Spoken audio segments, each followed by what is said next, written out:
Bonjour, ravi de vous retrouver, très nombreux à nous suivre sur la télé du 21e siècle, Star 21 TV, et bienvenue dans votre émission Starcom. Starcom, vous le savez, c'est l'émission de décryptage et d'analyse qui vous permet d'avoir une vue large et profonde sur l'actualité nationale. Au menu de cette émission, le président de la République a pris la résolution de soumettre une nouvelle constitution en référendum en Guinée. Il l'a fait savoir ce jeudi 19 décembre dans une adresse à la nation. Le chef de l'État informe qu'une commission technique a été déjà installée et qu'elle a travaillé à l'élaboration d'un avant-projet de cette nouvelle constitution. D'ailleurs, selon Alpha Condé, ce projet de nouvelle constitution rendu public quelques heures seulement après son allocution à la nation a été déjà soumise à la Cour constitutionnelle pour approbation. Dans cette émission, nous allons essayer notamment de passer sous scanner cette annonce du président de la République et pourquoi pas en savoir la réaction des leaders des différents bords politiques. Et pour en parler, il faut le dire que nous recevons dans cette émission M. Fahimba Mara, juriste constitutionnaliste, professeur de droit à l'Université générale Lansana Conté de Sonfonia. Il est également doctorant à l'Université Cheikh Anta Diop de Dakar. Monsieur Mara, c'est un plaisir pour nous de vous recevoir une fois de plus dans cette émission Starcom et bienvenue. Monsieur Barry, le plaisir est partagé et bonsoir à vous. Alors, on va commencer cette émission, il faut le dire, Monsieur Mara, par cette première question en termes de rappel par rapport d'abord à la définition et du rôle d'une constitution pour un pays comme la Guinée. Vous, en tant que constitutionnaliste, qu'est-ce qu'on peut retenir comme définition d'une constitution? Bon, la définition, d'abord, merci pour cette invitation. Merci d'avoir renouvelé à ma modeste personne votre confiance, naturellement.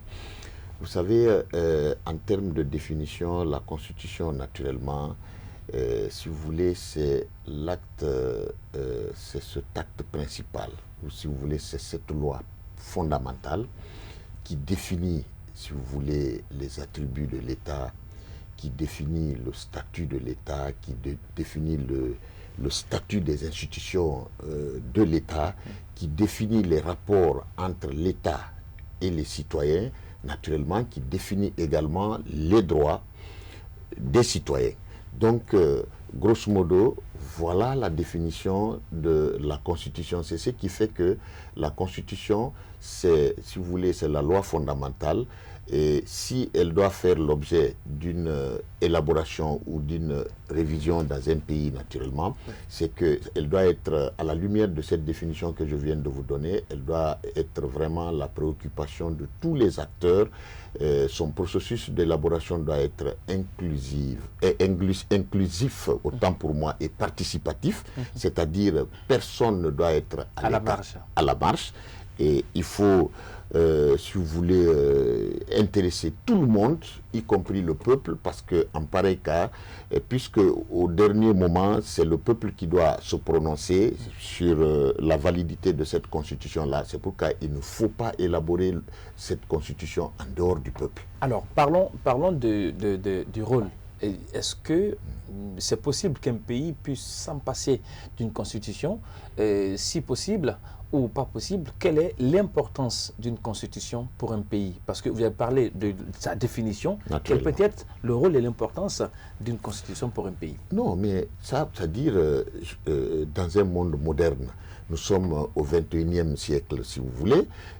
Il est pratiquement aujourd'hui déconseillé de dire qu'une nation moderne peut se passer d'une constitution. Connaissant l'importance de la constitution dans un pays, la constitution qui définit, si vous voulez, les attributs de l'État. Ceux-là qui parlent au nom de l'État, il faut définir leurs compétences, il faut définir les limites de leurs compétences, il faut définir les droits des citoyens, il faut définir les limites des droits des citoyens. Vous voyez, donc, à cause de cette importance-là, la Constitution qui est impact social, c'est-à-dire entre les acteurs de la société. Alors aujourd'hui, son importance n'est plus à démontrer dans ce monde moderne. Alors, pour faire notamment une sorte de relief avec la situation sociopolitique du pays actuel, il y a quand même ce débat autour de nouvelle constitution, mais nous, profanes du droit constitutionnel, est-ce qu'en mémoire, vous qui êtes spécialiste en la matière, il y en a des pays qui n'ont jamais changé de constitution? Est-ce qu'on peut citer un exemple, quelques pays qui, malgré tout, ils ont eu une constitution qui est restée inchangée, parce qu'on estime, pour le cas guinéen, qu'il y a une nécessité forcément de passer par le changement, au lieu qu'on parle de révision ou d'amendement d'une constitution? Oui, c'est vrai. C'est vrai que quand vous prenez les démocraties les plus avancées au monde, naturellement la démocratie américaine et tant d'autres, mais un exemple, on peut citer la démocratie américaine qui a connu une constitution, c'est vrai, stable. Bon, quand je parle de stabilité, c'est que cette constitution, au-delà de sa stabilité, vous savez, ce n'est pas une œuvre parfaite, c'est une œuvre humaine. Et la loi évolue en fonction des hommes et du temps. Voilà, elle évolue en fonction des hommes et du temps. Naturellement, elle a besoin de retouches, elle a besoin d'être adaptée aux réalités du moment. Donc cette constitution, elle est restée, c'est vrai, stable dans sa structure et tout ce qui s'ensuit, mais elle a connu plusieurs amendements, si vous voulez, les amendements dans le contexte américain, ça correspond un peu aux révisions que nous connaissons généralement dans nos constitutions. Donc, c'est un exemple phare déjà qu'on peut donner, puisque la Constitution des États-Unis fait partie du symbole des démocraties les plus avancées au monde. Alors, on revient en Guinée pour parler de ce débat autour de la nécessité ou de l'opportunité de doter le pays une nouvelle constitution. Vous, de votre regard de constitutionnaliste, est-ce qu'il y a une nécessité ou pas de doter la Guinée d'une nouvelle constitution dans le contexte actuel dont nous parlons? Bon, je crois que cette question aujourd'hui, elle peut être répondue aujourd'hui au vu du projet de constitution qui vient d'être présenté au peuple de Guinée. Comme vous l'avez si bien dit, c'était le 18... le 19, hein, le 19 décembre. En tout cas, 18 ou 19 décembre à la télé. Naturellement, quand on parcourt cette constitution, ce projet de nouvelle constitution, vous m'avez, autant pour moi, vous m'avez passé le bon qui s'y est, naturellement. Aujourd'hui, on peut se poser la question de savoir, parce que quand on prend cette constitution dans ses deux grands volets phares, la constitution, le volet politique, c'est-à-dire la constitution politique de ce projet, et le volet social, ou la constitution sociale de ce projet, naturellement, on peut bien se poser la question de savoir est-ce qu'il était nécessaire aujourd'hui qu'on vienne à l'élaboration d'une nouvelle constitution, dans la mesure où les réformes annoncées par ce projet de constitution, naturellement, sont des réformes mineures. Et puisque ce sont des réformes mineures, vous savez, généralement, en matière de réforme constitutionnelle, les attentes sont claires. Généralement, c'est l'élargissement des libertés, c'est l'approfondissement de l'état de droit, de la démocratie, c'est l'amélioration si vous voulez, de la qualité du fonctionnement des institutions. Généralement, toutes les réformes constitutionnelles sont polarisées par ces deux volets. Donc, quand on parcourt cette constitution naturellement, on a l'impression que ces volets-là n'ont pas été pris en compte réellement. D'ailleurs, c'est l'occasion d'ailleurs de le dire. Moi, j'ai trouvé, dans ma lecture, naturellement, j'ai trouvé une faille grave, c'est-à-dire qu'il faut, dans le volet social de la Constitution. Vous savez, quand vous prenez la Constitution de 2010, la Constitution de 2010 a introduit des avancées significatives en matière d'élargissement des libertés, des droits et des libertés. Alors, la générosité de cette Constitution-là, qui faisait la fierté de notre pays... de 2010. De 2010, naturellement, qui faisait la fierté de notre pays... Parce que maintenant, quand vous parlez de Constitution, il faut faire naturellement. Attention, parce qu'on a un projet qui est en gestation, on a une Constitution qui est remise en cause. Évidemment, et puisque le passage, la transition n'a pas encore eu lieu, c'est pourquoi je parle toujours de cette Constitution de 2010. Et cette Constitution qui avait introduit, autant pour moi, une avancée très significative dans son volet social, c'est-à-dire le titre 2 pertinemment intitulé droit et liberté fondamentale. Naturellement, aujourd'hui, cette générosité de la Constitution de 2010, qui a marqué, si vous voulez, la volonté politique en République de Guinée de protéger les droits de l'homme, aujourd'hui a été supprimée. Ouais. Vous voyez, c'est comme si c'est comme quelque part on a commis un crime. Et aujourd'hui, moi je pense que c'est l'occasion de monter au créneau et de signaler et de dire qu'il y a alerte rouge, parce que ça, il faut que cet état de fait-là soit corrigé. Ce n'est pas bien, parce que ça donne l'impression naturellement que ce sont ceux-là qui ont rédigé cette constitution-là. C'est vraiment, ce sont des amateurs, parce que ça, on ne peut pas comprendre cela. Il faut que cela soit corrigé. Alors, il faut le dire quand même, parlant de cette nouvelle constitution ou du projet de nouvelle constitution, il faut le dire que le promoteur lui-même, notamment le président de la République, le professeur Alpha Condé, pour justifiant cette question ou pourquoi la nécessité de cette nouvelle constitution, il faut le dire que c'est à justifier sa démarche dans une adresse à la nation. Alors, on va proposer notamment un extrait de la position du président par rapport à la nécessité et pourquoi pas de doter la Guinée d'une nouvelle constitution. Guinéens et Guinéens, chers compatriotes, depuis un certain temps, le débat sur la nécessité et l'opportunité de doter la République de Guinée d'une nouvelle constitution en remplacement de celle du 7 mai 2010 s'installe dans notre pays. D'une part, ceux qui pensent que la constitution du 7 mai 2010 comporte des lacunes, sauf du fait d'avoir été adoptée par un vote du peuple souverain, doit rester telle qu'elle.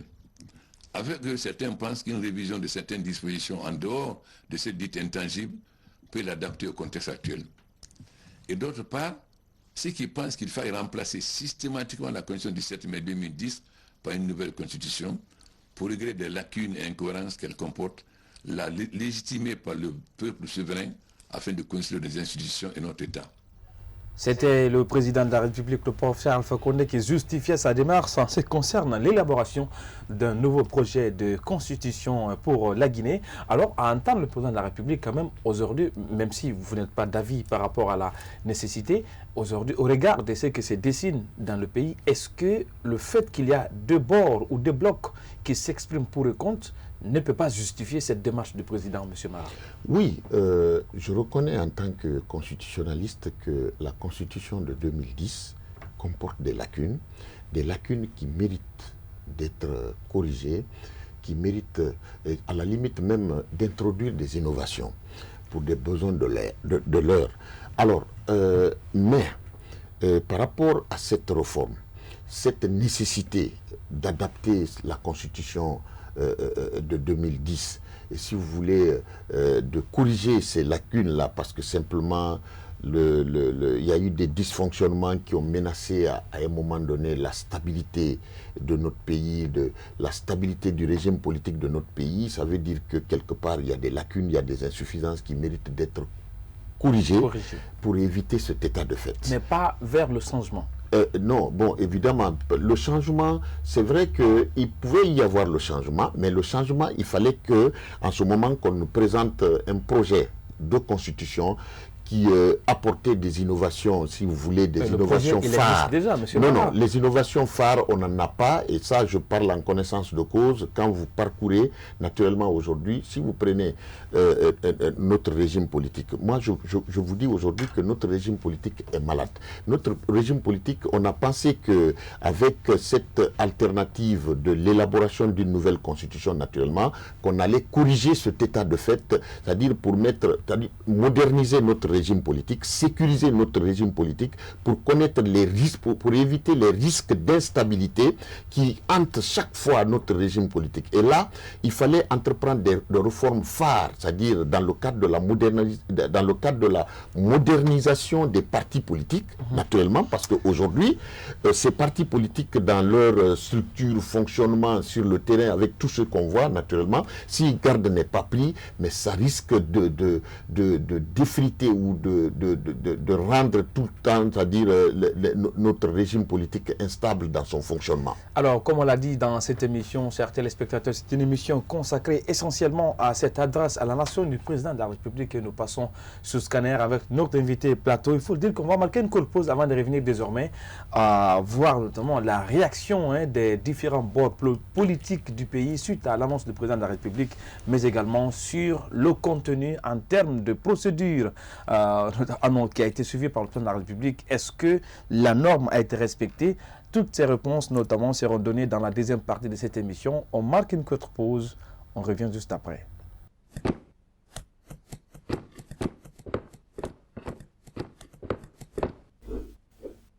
La mission, promotion et valorisation du patrimoine culturel historique guinéen et africain.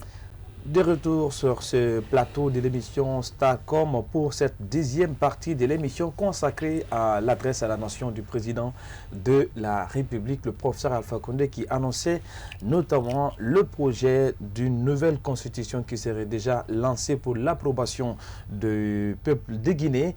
Alors, M. Mara, il y a quand même cette deuxième partie du pan du discours du président qui évoquait la nécessité d'une nouvelle constitution, même si vous n'êtes pas d'avis. Alors, on va aller avec ce deuxième extrait de l'adresse à la nation du président de la République qui parle désormais des résultats de la consultation nationale qui, selon lui, ont conduit à ce projet de nouvelle constitution.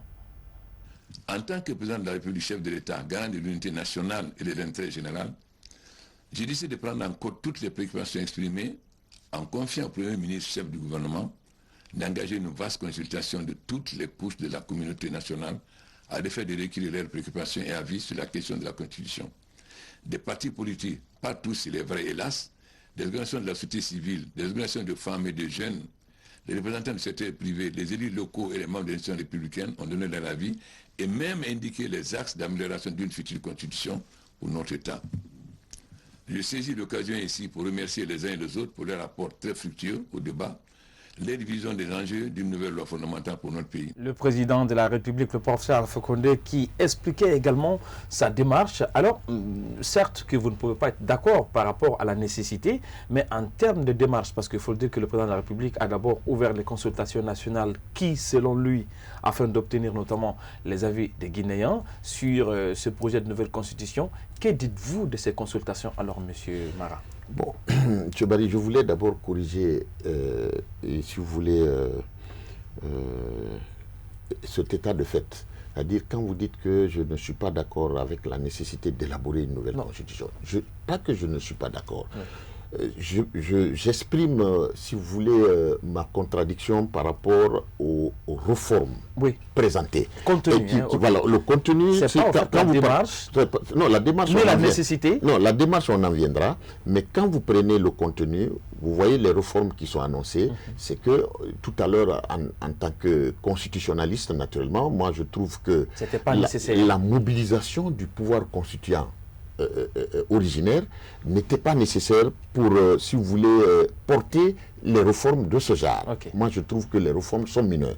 Maintenant, si les réformes étaient d'envergure, naturellement, vraiment que la réforme nécessitait la mobilisation du pouvoir constituant originaire, mais je crois que j'allais partager, si vous voulez, cette nécessité. Mais avec en termes de résultats, oui, naturellement, je suis aujourd'hui en droit de vous dire que, naturellement, moi je trouve que ce n'était pas nécessaire. On aurait dû mobiliser le pouvoir constituant et dérivé pour accomplir toutes ces réformes, c'est-à-dire en imposant simplement une révision. Sur la démarche, on en vient. Maintenant, sur cette consultation nationale, est-ce qu'elles peuvent justifier?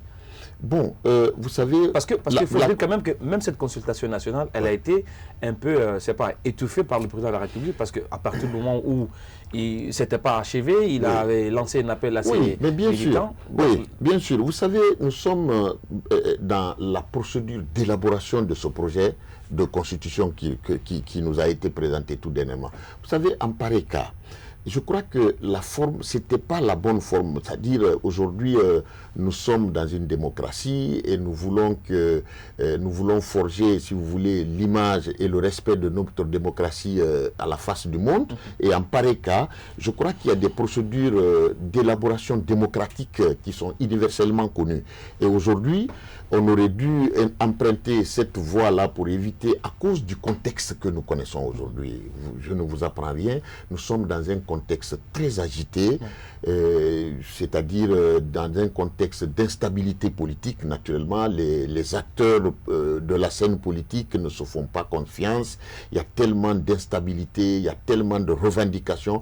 En pareil cas, il fallait adopter une procédure, un processus d'élaboration de la Constitution, un processus inclusif, un processus participatif pour un peu aplanir ces contradictions en faisant quoi? Donc vous estimez que ces consultations n'ont pas répondu à cette exigence? Non, ça n'a pas répondu à cette exigence. Ça, je m'explique. C'est-à-dire, d'abord, ce qu'il fallait faire en pareil cas, naturellement, c'était si vous voulez, d'instituer une commission nationale de réforme des institutions. Et avant d'abord d'instituer cette commission nationale, il fallait d'abord définir les termes de référence et quels sont les types de personnes qui doivent animer cette commission nationale de réforme des institutions. Et ils doivent être de quel bord, quel profil, tout ça là. Et puis un certain nombre de critères allaient être définis et il fallait leur définir aussi quelle est la mission à accomplir, c'est-à-dire dans le contexte naturellement, puisque c'est un processus participatif, il fallait, c'est-à-dire assigner dans les termes de référence à cette commission une participation, une consultation participative et intégrer tous les acteurs de la scène politique, sociale et économique de notre pays pour éviter vraiment les contradictions. Et puis sur la base de ça, on pouvait peut-être sortir, si vous voulez, un résultat consensuel, un résultat à partir de quel résultat les Guinéens pouvaient toutes les couches peut-être peuvent se retrouver. Exactement. Voilà, et comme ça allait aplanir les contradictions. Mais ça n'a pas été le cas. Vous-même, vous reconnaissez que la procédure a été biaisée. Malgré tout, il faut dire quand même que le président de la République, selon lui, ce projet de nouvelle constitution rendu public après son allocution à la nation a déjà recueilli l'avis de conformité de la Cour constitutionnelle. Ainsi, le président de la République dit désormais qu'il est question de l'étape de la vulgarisation de cette constitution avant la tenue des référendums auxquels il devrait notamment soumettre les Guinéens à s'exprimer sur le contenu de cette nouvelle constitution. On suit cet extrait du président, on revient juste après. Le rapport dressé par le Premier ministre en a fait un rapport pertinent, aussi fondamental, contradire la position légitimement exprimée et vu les recommandations formulées par le chef du gouvernement.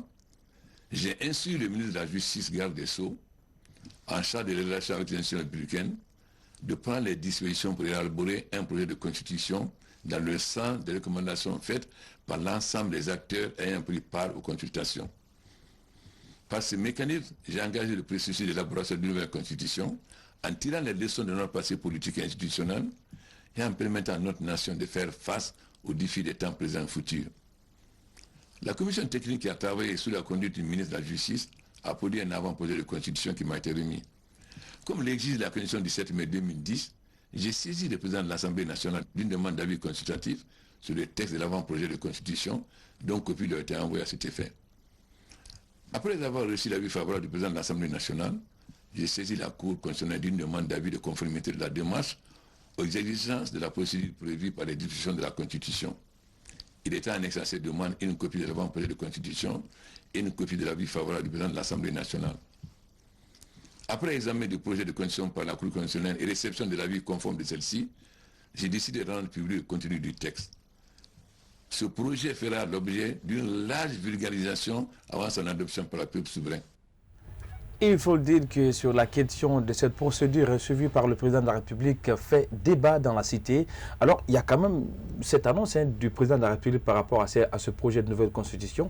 Quand le président dit qu'il a instruit le ministre de la Justice, je ne sais pas, il veut parler de quel ministre de la Justice, parce qu'on le sait, M. Sako, c'était l'une des motivations de sa démission. Il avait dit haut et fort qu'il n'a pas été associé à l'élaboration de ce projet. Donc, dites-nous, vous, de votre regard de constitutionnaliste, est-ce que sur la question d'une constitution, ça doit se passer comme ça? D'abord, les membres de la commission qui ont élaboré ce projet de constitution ne sont pas connus, comme vous le rappelez tout à l'heure, notamment les critères. On ne sait pas quand est-ce que cette commission a été notamment installée, et on ne sait pas également qu'est-ce qui a prévalu, parce qu'à regarder le contenu de cette constitution, est-ce que selon vous, tout est fait pour que le président s'ouvre un boulevard, notamment pour se maintenir au pouvoir?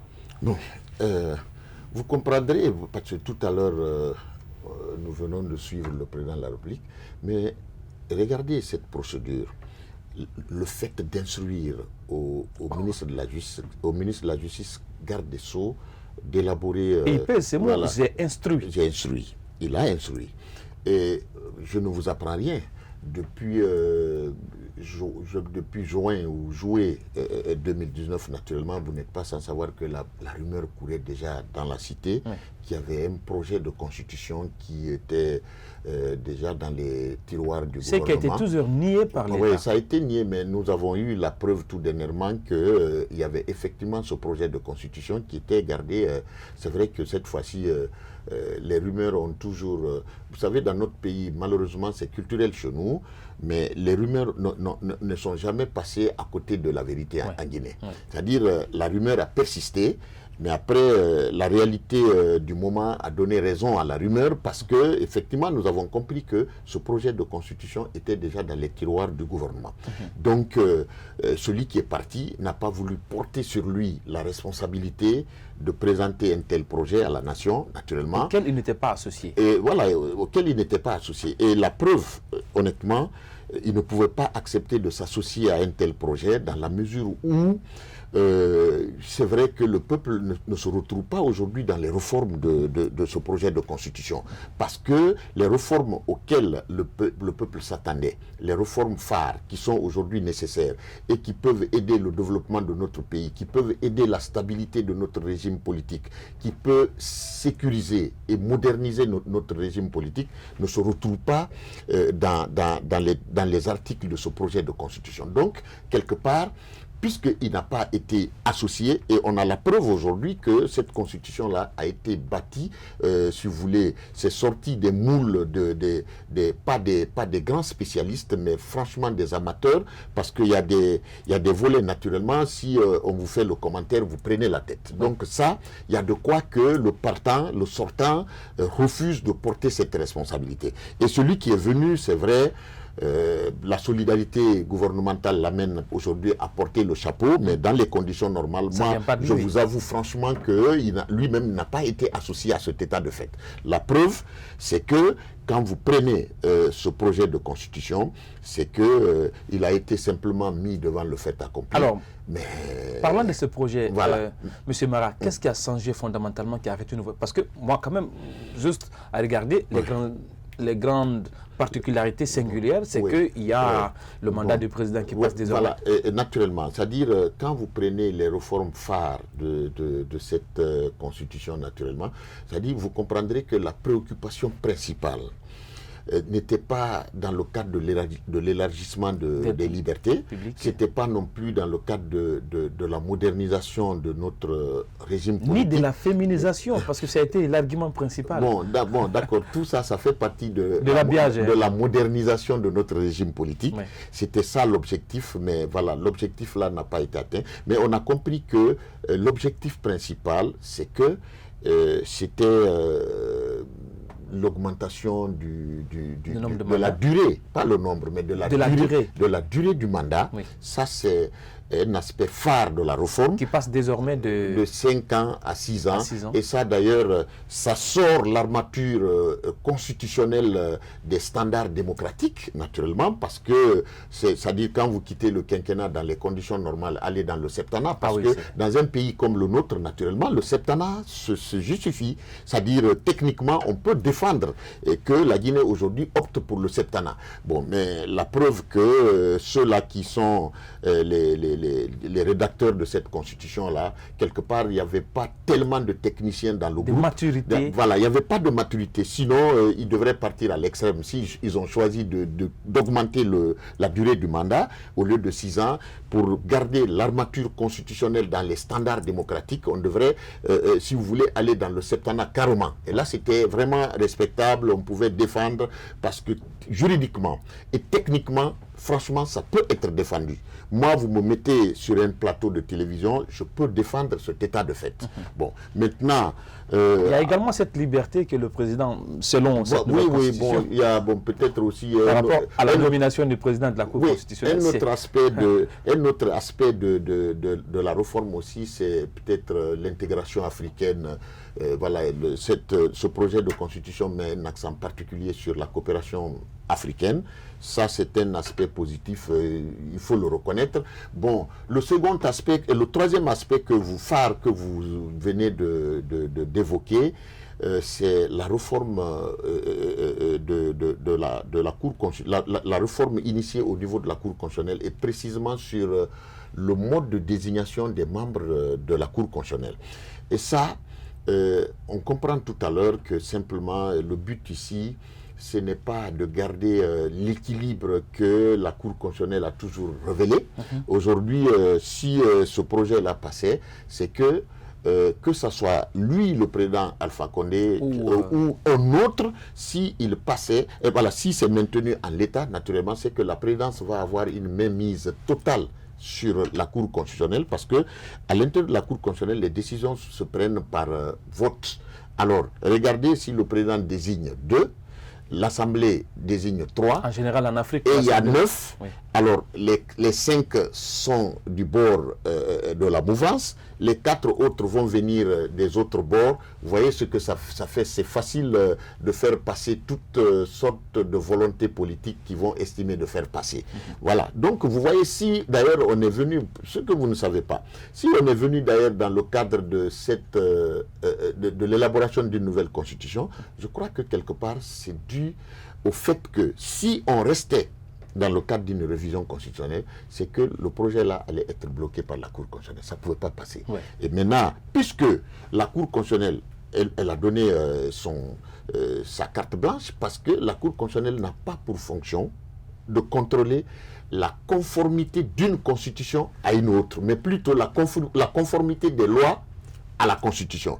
Et puisque ici, on n'est pas dans le cadre là, c'est-à-dire ça c'est dans le cadre de la souveraineté, et puis c'est le pouvoir constituant. On comprend désormais que tout ce qui était derrière, notamment la vague pour Kelefa, parce que... Non, bon, évidemment, ça c'est autre chose, mais c'est que même ceux qui sont là maintenant, ils ont été très prudents et très responsables, très conséquents juridiquement. Ceux qu'ils ont assumé là, franchement, quel que soit le pays, c'est ce genre de réponse que la Cour constitutionnelle allait donner. Et vous l'avez compris, chers téléspectateurs, que le débat reste de mise notamment sur ce projet de nouvelle constitution prôné par le pouvoir d'Alpha Condé, mais il faut le dire qu'il y a également des réactions pas des moindres du côté des acteurs politiques et pourquoi pas de la société civile guinéenne qui se sont prononcés à l'annonce du président de la République. On va les entendre dans cette émission et pourquoi pas aussi dans cette troisième partie, on va se projeter vers l'avenir, à savoir quelles sont les prévisions qu'il faut notamment dessiner pour l'avenir de la Guinée. Toutes ces questions seront abordées dans la troisième et dernière partie de l'émission Starcom.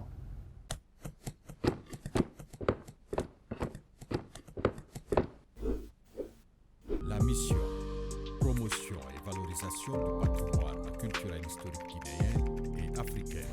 Des retours sur ce plateau de l'émission Starcom et votre constance renouvelée à cette télé nous donne du plaisir à vous servir. On est désormais à la dernière partie de cette émission consacrée à l'annonce du président de la République par rapport à l'intronisation d'une nouvelle constitution en Guinée, parce qu'il faut dire que le projet est déjà en vigueur selon le président de la République. Mais il faut dire que cette annonce du président de la République a été diversement appréciée dans les différents QG politiques du pays. On va aller avec cette première réaction du côté de l'Union des forces républicaines de Guinée, l'Union des forces républicaines du président Sidya Touré. On suit ça et on revient sur ce plateau pour l'analyse des propos. Faire dans toutes ses composantes est opposé à cette démarche d'Alpha Condé qui veut faire un référendum pour une nouvelle constitution afin de pouvoir avoir un troisième mandat. Ça fait des semaines que nous dénonçons cette tentative. Mais il est sorti réellement du bois et, comme on peut le dire, la ligne rouge est franchie. Nous devons nous organiser de manière responsable pour mener un combat qui va le faire partir à la fin de son mandat. J'engage ici les jeunes, les femmes et tous les membres de l'UFR à se lever comme un seul homme, se mettre derrière le président Sidya Touré pour que ce combat soit mené dans l'honneur de notre pays. Je vous remercie. C'était la réaction du parti UFR du président Sidya Touré. Alors, Monsieur Mara, certes qu'il y a désormais, on va dire que le ton est engagé et que le président de la République est décidé à aller vers ce projet de nouvelle constitution. Est-ce que, selon la loi, il y a une possibilité de retour qui peut être toujours notamment ouverte au président par rapport aux dispositions de la loi, même si déjà on parle de... Moi, je pense que c'est vrai que le président de la République n'a pas fermé, si vous voulez, les consultations, il n'a pas fermé les négociations, puisqu'il a demandé à son Premier ministre de vulgariser largement, si vous voulez, ce projet de constitution. Alors, quand il parle de vulgarisation, naturellement, c'est qu'il s'attend à des observations. Justement, oui. Parce que même en parlant de cette vulgarisation, est-ce qu'on n'a pas mis la charrue avant les bœufs? Parce que le texte devrait d'abord en amont être connu de tous, savoir qui vont l'élaborer, comment est-ce que ces gens-là sont nommés avant de parler. Donc, finalement, au lieu de parler de vulgarisation, on nous impose désormais le projet. Oui, exactement. Comme c'est vrai, on a déjà dit que la forme a un peu, si vous voulez, un peu la forme n'a pas été, si vous voulez, démocratique. Et aujourd'hui, je crois, le président de la République, avec cette annonce, naturellement, veut rattraper cette conformité, cette petite lacune-là, et puis en demandant au Premier ministre de vulgariser largement, c'est ça, et le mot, je pèse mes mots, il a dit de vulgariser largement le contenu de cette constitution. Et là, moi, je pense que c'est une opportunité, il tend la perche, et puis je crois que si ils peuvent accepter que si vous voulez, les observations viennent et que qu'ils acceptent d'intégrer ces observations, je crois que on peut corriger, parce que naturellement ça préoccupe tous les Guinéens Et aujourd'hui, je pense que le projet comporte beaucoup de lacunes, beaucoup d'insuffisances. Aujourd'hui, si nous voulons vraiment une constitution, si vous voulez, si nous voulons révolutionner nos institutions, si nous voulons moderniser notre régime politique, nous voulons sécuriser notre régime politique, c'est qu'il faut qu'on accepte les observations, et il faut qu'on accepte que ces observations-là soient intégrées pour que tous les Guinéens se retrouvent dans ces réformes-là. Ce n'est pas mauvais, la loi lui donne le pouvoir, il a le droit de le faire, il l'a fait, il l'a initié, on est d'accord, mais il faut qu'il donne la chance que les critiques viennent et que ces critiques-là, constructives-là, qui polarisent, si vous voulez, l'intérêt de la Guinée, soient intégrées et que tous les Guinéens se retrouvent dans la réforme. Alors, naturellement. On va aller du côté du RPG Arc-en-Ciel parce qu'il faut le dire quand même qu'ils sont les promoteurs d'une nouvelle constitution en Guinée. Après cette annonce du président de la République qui a suscité des réactions au sein de l'opposition, la mouvance présidentielle également a sa lecture de la situation. On suit ça et on revient. Notre réaction est positive dans la mesure où le RPG Arc-en-Ciel est dans la même dynamique que le chef de l'État, le professeur Alpha Condé, quant à l'adoption de la nouvelle constitution. Cette nouvelle constitution a fait l'objet de beaucoup de débats citoyens. Toutes les préfectures, toutes les villes de la Guinée se sont manifestées en faveur de cette constitution. Si aujourd'hui le président de la République a répondu favorablement à l'appel que le peuple lui a lancé, nous ne pouvons que nous en réjouir et nous en féliciter pour accompagner cette nouvelle constitution, parce que le référendum en question sera accompagné par l'ensemble des militants du RPG Arc-en-Ciel. Et nous allons voter oui. Le message que j'ai à lancer à l'endroit des populations guinéennes est d'accepter ce référendum. Parce qu'il s'agit de doter de la Guinée d'une loi, d'une nouvelle constitution au sein de laquelle toutes les entités sont prises en compte. Les handicapés sont pris en compte, les femmes sont prises en compte, les jeunes sont pris en compte. Et même pire, les jeunes, l'âge pour participer à une élection nationale, à la députation par exemple, c'est 18 ans. Ça c'est très bon pour les jeunes. Donc cette nouvelle loi-là ouvre une nouvelle opportunité à l'ensemble des couches sociales de la Guinée, surtout les jeunes et les femmes. Par rapport à ce projet de nouvelle constitution. Alors, M. Mara, il faut le dire que dans le lot des critiques apportées par les promoteurs de nouvelle constitution, ils ont eu toujours à dénoncer le fait que les membres du CNT, selon eux, n'étaient pas légitimes au regard de la loi parce que ce n'était pas l'émanation du peuple comme des députés. Mais là également, ceux qui ont élaboré cette constitution, d'abord, ils ne sont pas connus, mais ils appartiennent à une commission qui n'a jamais été constituée.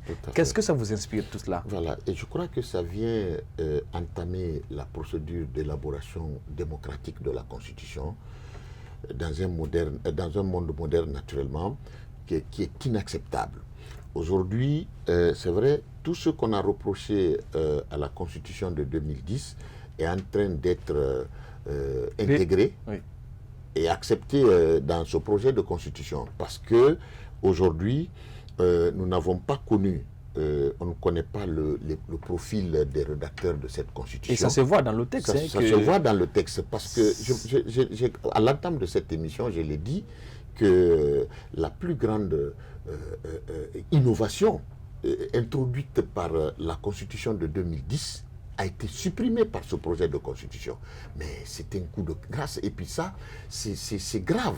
Alors là, cet état de fait doit être dénoncé. Il faut que ça soit corrigé. Et le plus tôt d'ailleurs, sinon c'est pas bon. Ça sacrifie. C'est un recul démocratique. C'est un recul démocratique. Ça sacrifie les libertés, les droits de l'homme, parce qu'ils ont complètement et carrément supprimé la notion de droit fondamental, la notion de liberté fondamentale ne chapeaute plus. C'est-à-dire la rubrique, le titre 2, intitulé Liberté et si vous voulez, droits fondamentaux. Liberté, droits, devoirs et droits fondamentaux.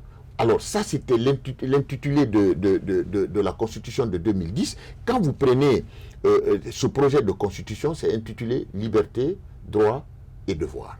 Alors ça, c'est inacceptable, c'est pas possible. Dans un monde moderne, naturellement, aujourd'hui, on a tendance à accorder une forte protection aux droits et aux libertés. Et en quoi faisant? C'est-à-dire en rendant fondamental, c'est-à-dire ces droits et libertés, en quoi faisant? C'est que en donnant, si vous voulez, un ancrage, si vous voulez, constitutionnel à ces droits et ces libertés, ancrage de droit international. Donc, ça dit, c'est ce qui fait que ces libertés, ils sont non seulement protégés sur le plan national, mais sur le plan international, et qui peut être protégé à la limite même devant le juge international. Donc aujourd'hui, notre constitution va à l'encontre, le projet de constitution va à l'encontre de tout ça là. Là, cet état de fait doit être corrigé. Ce projet de nouvelle constitution prôné par le pouvoir, notamment du président de la République, ne laisse pas également indifférents les membres de l'Union de forces démocratiques de Guinée. Il faut le dire que parti du chef de file de l'opposition qui également réagit à cette adresse à la nation du président de la République. On va suivre notamment l'un des députés de l'UFDG qui s'exprime sur cette annonce du président. C'est comme l'a dit le chef du parti UFDG, notre champion, Cellou Dalein Diallo, que tous les Guinéens patriotes se mobilisent pour dire non à l'imposture, pour dire non à un changement de constitution qui n'en est pas droit. Si on peut réviser la constitution, on peut amender la constitution, mais on ne peut pas changer la constitution en ce moment parce que ça a un seul et unique objectif de permettre à l'acteur locataire de sécuritaire de s'éterniser au pouvoir et de mourir. Nous avons des mauvais exemples avec les présidents qui meurent au pouvoir, c'est parce que ça termine toujours par des coups d'État et des coups d'État retournent et rétrogradent le développement de la nation. Peuple de Guinée, mobilisez-vous, disons non à l'imposture, disons stop à un possible troisième mandat et disons non à une nouvelle constitution. Et le 26, que tout le peuple de Guinée sorte, à Conakry comme à l'intérieur du pays, comme à l'extérieur, pour prouver à l'opinion nationale internationale que nous sommes un et indivisibles. Amou Lanfe, Gassata, Atebena, Benanile. Alors, il faut le dire, M. Mara, on a vu quand même, au regard de ces discours politiques ou de ces réactions des différents bords politiques de Guinée par rapport notamment à ce projet de nouvelle constitution, il y a une question qui revient en tant que Guinéen. Quelles sont vos prévisions pour l'avenir politique, c'est pas sociopolitique de la Guinée dans les jours à venir, mois à venir? Parce que déjà, le FNDC monte du cran et on se rappelle de ce discours du président qui disait que toutes les révolutions, pour toutes les révolutions, il y a eu toujours des morts, mais que les résolutions ont toujours apporté. Ce qui veut dire que les deux camps vraiment s'affichent avec détermination. Quelles sont vos prévisions pour l'avenir de la Guinée? Bon. Prévision, c'est trop dire puisque je ne suis pas prophète. Oui, mais quand même, au regard de la situation. Au regard de la situation, c'est que j'éprouve des inquiétudes, de la peur au ventre.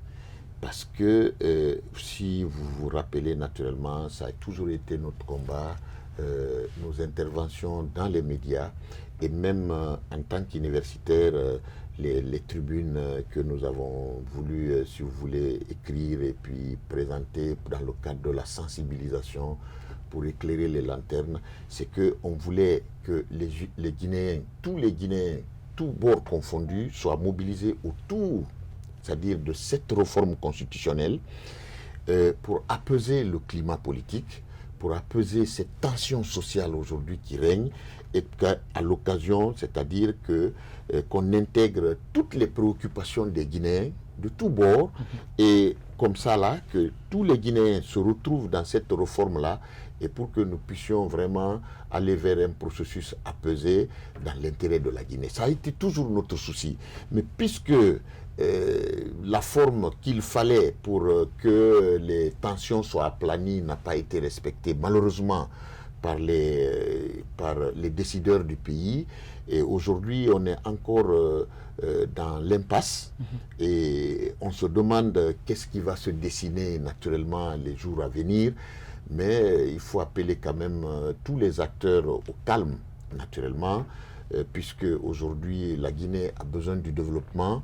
Les jeunes générations qui n'ont pas encore eu accès à leur premier emploi ont besoin de vivre, ils ont besoin de connaître le luxe, ils veulent vivre comme les autres. Naturellement, aujourd'hui, tout cela est hypothéqué par, si vous voulez, les contradictions politiques, cette politisation à outrance de notre pays qui fait aujourd'hui qu'on ne parle plus de développement, on ne fait que de la politique dans ce pays. Vous voyez ce que ça fait.